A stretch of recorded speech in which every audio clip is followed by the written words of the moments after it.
নমস্কার বন্ধুরা, জিভে জল আনা স্বাদে একদমই সহজ পদ্ধতিতে এবং কোনো রকম জল ছাড়াই পারফেক্টভাবে বানানো পাকা কুল বা বড়ইয়ের রেসিপি আজ আমি আপনাদের সাথে শেয়ার করব, যেটা আপনারা বানিয়ে 1 বছর পর্যন্ত সংরক্ষণ করে খেতে পারবেন, খারাপ হবে না। আশা করি পুরো রেসিপিটা আপনাদের ভালো লাগবে। তাহলে আসুন দেখে নেওয়া যাক এই সুস্বাদু রেসিপি আচার কীভাবে বানাতে হয়। কুল বা বড়ইয়ের আচার বানানোর জন্য আমি এখানে 2 কিলো কুল নিয়েছি। এই 2 কিলো কুল আমি ভালো মতন করে ধুয়ে এটা আমি রোদে শুকোতে দিয়ে দেবো। কুল ভালো করে ধোবার পরপর 2 দিন রোদে ভালোভাবে শুকিয়ে নেব। বাজারে আরেক ধরনের কুল পাওয়া যায়, সেটা ভিডিওতে যেরকম কুল দেখছেন তার থেকে একটু শুকনো হয়।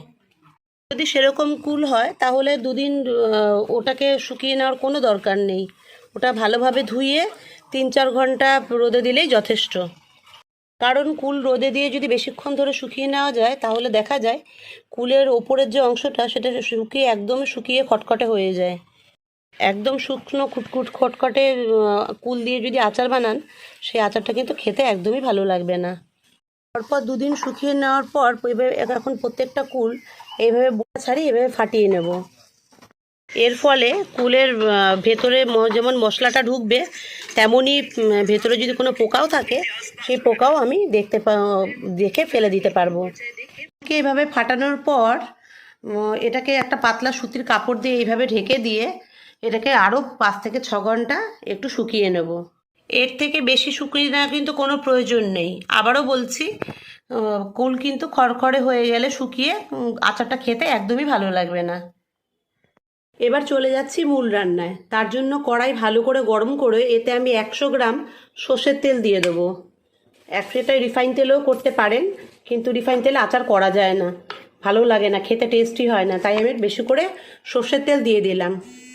এরপর তেলটা ভালোভাবে গরম হয়ে গেলে গ্যাসটা লো ফ্লেমে দিয়ে আরেকটু নাড়াচাড়া করে এটা যখন একটু গরমটা কম হয়ে আসবে তখন আমি এর মধ্যে দিয়ে দেবো 5-6টা শুকনো লঙ্কা আর 2 টেবিল চামচ 5 ফোড়ন।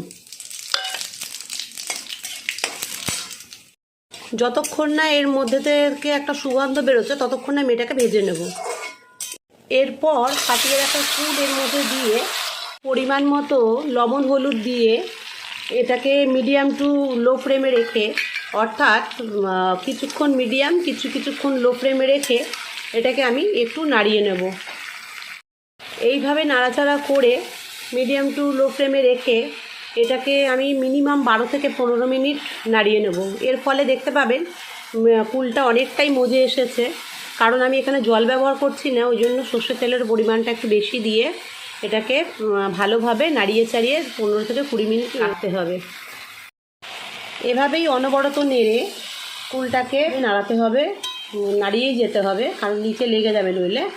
দেখবেন যে কুলটা অনেকটাই মজে এসেছে, কারণ আমি এখানে জল ব্যবহার করছি না, তো সেই কারণে এইভাবে কিন্তু করতে হবে। জল ব্যবহার করলে আচারটা বেশি দিন সংরক্ষণ করা যায় না, আচারটাকে নষ্ট হয়ে যায় তাড়াতাড়ি, খুব তাড়াতাড়ি নষ্ট হয়ে যায়। সেই কারণে আমি জল ব্যবহার করব না, জল ছাড়াই আমি কুলের আচার করে দেখাবো আজকে আপনাদের।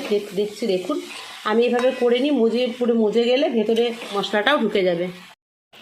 সেই জন্যই একটু বেশি তেল দিয়ে এটাকে ভালোভাবে নাড়াচাড়া করে নিতে হবে। কারণ সর্ষের তেল দিলে পরে আচারটা যেরকম ভালো হয়, সুস্বাদু হয়, ঠিক তেমনি সর্ষের তেল দিলে অনেক দিন পর্যন্ত সংরক্ষণও করা যায়, অনেক দিন পর্যন্ত আপনারা রাখতেও পারবেন আচারটাকে। এভাবে ভাজতে ভাজতে দেখবেন 80% সেদ্ধ হয়ে যাবে। সেদ্ধ হয়ে যখন দেখবেন এরকম বেরিয়ে আসছে, ঠিক তখনই খুন্তি দিয়ে একটু ঘেঁটে দিতে হবে। এর ফলে আচারের যে ঘনত্বটা আছে ওটাও ভালো হবে, আর আচারের ভেতর খুব ভালো মতন করে যত মশলা আছে, গুড় আছে, যা আছে সব খুব ভালো মতন করে এর ভেতরে ঢুকবে। দেখুন এটা প্রায় মজে এসেছে। এই পর্যায়ে আমি দিয়ে দেবো এখানে 1 কিলোগ্রাম আখের গুড়। এখানে আপনি আখের গুড় ছেড়ে আপনি ভেলি গুঁড়ো দিতে পারেন, ভেলি গুঁড়ো দেওয়া যায়, কিন্তু আখের গুড় আর ভেলি গুঁড়ে করবেন। তবে খেজুরের গুড় দিয়ে বানাবেন না, স্বাদটা অতটা কিন্তু হবে না। এই পর্যায়ে বলছি, গুড়টাকে গলানোর জন্য কিন্তু জল ব্যবহার একটুও করবেন না। আবারও বলছি, জল ব্যবহার করলে কিন্তু আচারটা বেশি দিন ভালো থাকে না। গ্যাসের ফ্লেম লো করে এইভাবে নাড়াতে নাড়াতে দেখতে পাই কিছুক্ষণ পরে দেখতে পারবেন গুড়টা এমনি গলে জল বেরিয়ে এসেছে। এইভাবে আরও 15 মিনিট কিন্তু নাড়িয়ে নিতে হবে গ্যাসটা মিডিয়াম ফ্লেমে রেখে। এই পর্যায়েও ঘন ঘন নাড়াতে হবে, নইলে কিন্তু নিচে লেগে যেতে পারে। ততক্ষণে প্যান বসিয়ে প্যানের মধ্যে 5 থেকে 6টা শুকনো লঙ্কা দিয়ে 15 থেকে 20 সেকেন্ড ভালোভাবে এটাকে ভেজে নেব। এরপর এর মধ্যে দিয়ে দেবো 1 টেবিল চামচ মৌরি, 1 টেবিল চামচ গোটা জিরে আর হাফ টেবিল চামচ মেথি। মেথির সংখ্যাটা বেশি হলে কিন্তু আচারটা তেতো হয়ে যাবে, তাই মেথিটা কিন্তু পরিমাণ মতন বুঝে দেবেন, হাফ টেবিল চামচই দেবেন। আমি এখানে 2 কিলো কুল নিয়েছি, তাতেও কিন্তু আমি হাফ চামচই দিয়েছি। এবার এটাকে অন্তত একটু হালকা ভাজা ভাজা করে নাড়িয়ে নিতে হবে। এরপর এটা ভাজা ভাজা হয়ে গেলে গ্যাসের ফ্লেমটা বন্ধ করে আমি এতে দিয়ে দেবো 1 টেবিল চামচ কালো সর্ষে। এখানে কালো সর্ষের পরিবর্তে সাদা সর্ষে দেওয়া যাবে না, কালো সর্ষে দিলে পরে দেখতে আচারটা অনেকটা ভালো লাগে, খেতেও অনেকটা ভালো লাগে। আর সর্ষে দিয়ে বেশিক্ষণ ভাজাও যাবে না, তার কারণ হচ্ছে সর্ষে পুড়ে গেলে একটু তিতকুটে ভাব হয়ে যেতে পারে। এরপর এটা একটা মিক্সি বলে নিয়ে আমি ভালো করে একটু দানা দানা রেখে এটাকে পেস্ট করে নেব, শুকনো পেস্ট করে নেব। একটু দানা দানা রাখবো, দানা দানা রাখলে আচারটা যখন খাবেন তখন মুখে দিলে আচারটা খুব টেস্টি লাগে, আর মুখে মশলাটা পড়লেও খুব ভালো লাগে খেতে। তা আমি এটা করে নিলাম। গুড়টা দিয়ে দেওয়ার পর মিনিমাম 15 মিনিট আমি এটাকে নাড়িয়ে চাড়িয়ে নিয়েছি। এখন আপনারা দেখতেই পাচ্ছেন কালারটা কত চেঞ্জ হয়ে গেছে, আর এই আচারটা কতটা ঘন হয়ে গেছে, কালারটাও কালচে হয়ে গেছে। এটাই হলো পারফেক্ট আচারের বৈশিষ্ট্য। এর ঘনত্বটা একটু লক্ষ্য করুন, খুন্তির সাহায্যে একটু দিকে নামালে দেখুন আচারটা কিন্তু পড়ে যাচ্ছে, খুন্তিতে না লেগে থেকে পড়ে যাচ্ছে। এই অবস্থাতেই কিন্তু এর থেকে বেশি শুকনো যাবে না। আচারটা যদি এর থেকে বেশি ঘন করেন তাহলে কিন্তু ঠান্ডা হবার পর আরও ঘন হয়ে শক্ত হয়ে চিটে হয়ে যাবে। তা আচারটা এই অবস্থাতেই রাখতে হবে। এখনই এটা হয়ে গেছে, আর বেশি ফোটানো বা বেশি করা যাবে না, কারণ আমি এতে জল কিন্তু দিইনি একদমই, শুধু গুড়ের ইয়েতেই হয়েছে। এই পর্যায়ে এর মধ্যে দিয়ে দিতে হবে ভেজে রাখা মশলা আর একটু বিট লবণ, 1 চামচের মতো বিট লবণ। এই সময় আপনি একটু চেক করেও দেখতে পারেন। আর বেশি আমি নাড়াবো না, এবার আমি এটাকে বন্ধ করে দেবো। আঁচটাকে বন্ধ করে আমি এটা নাড়িয়ে ছাড়িয়ে একটু ঠান্ডা হতে রাখবো।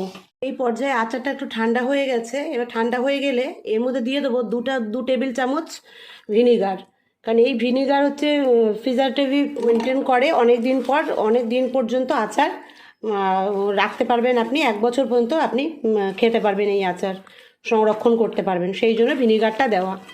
ভিনিগারের জন্য আপনি 1 বছর পর্যন্ত 1-1.5 বছর তবে রাখতে পারবেন। তবে খেয়াল রাখবেন এই আচার যেন কোনো রকম ময়েশ্চারের সংস্পর্শে না আসে। ময়েশ্চার হয়ে গেলে আচারে তাহলে কিন্তু আচারটা নষ্ট হয়ে যাবে। যে চামচ দিয়ে তুলবেন সেই চামচটা যেন পরিষ্কার আর শুকনো হয়। এইভাবে পুরো আচারটা ঠান্ডা হয়ে গেলে এটাকে একটা কাচের জারের মধ্যে বা কাচের বোলের মধ্যে দিয়ে রেখে দেবেন। রেখে ঢাকনাটা বন্ধ করে শুকনো জায়গায় রাখবেন, মাঝে মাঝে এটাকে রোদে দেবেন। এতেও অনেক দিন খেতেও ভালো লাগবে, অনেক দিন টিকবে আচারটা। দেখুন আচারটা দেখতেও কত সুন্দর লাগছে, দেখুন। আচারটাকে এইভাবে ঢাকনা দিয়ে বন্ধ করে রেখে দেবেন। এটা যখন একটু মাঝে মাঝে রোদে দেবেন, মাঝে মাঝে রোদে দেওয়ার সময় ঢাকনাটা খুলে এর উপরে একটা কাপড় দিয়ে কাপড়টার মুখটা বেঁধে আপনি রোদে দিতে পারেন। সপ্তাহে 1 দিন দিলেই হবে, কিংবা মাসে 2 দিন দিলেই হবে রোদে, তাহলে আচারটা ভালো থাকবে। কিন্তু খেয়াল রাখবেন এতে যেন জল না পড়ে। এটা আপনি 1 বছর সংরক্ষণ করে খেতে পারবেন। তবে আজকে এই অবধিই থাকলো। ভালো থাকবেন বন্ধুরা, সুস্থ থাকবেন বন্ধুরা।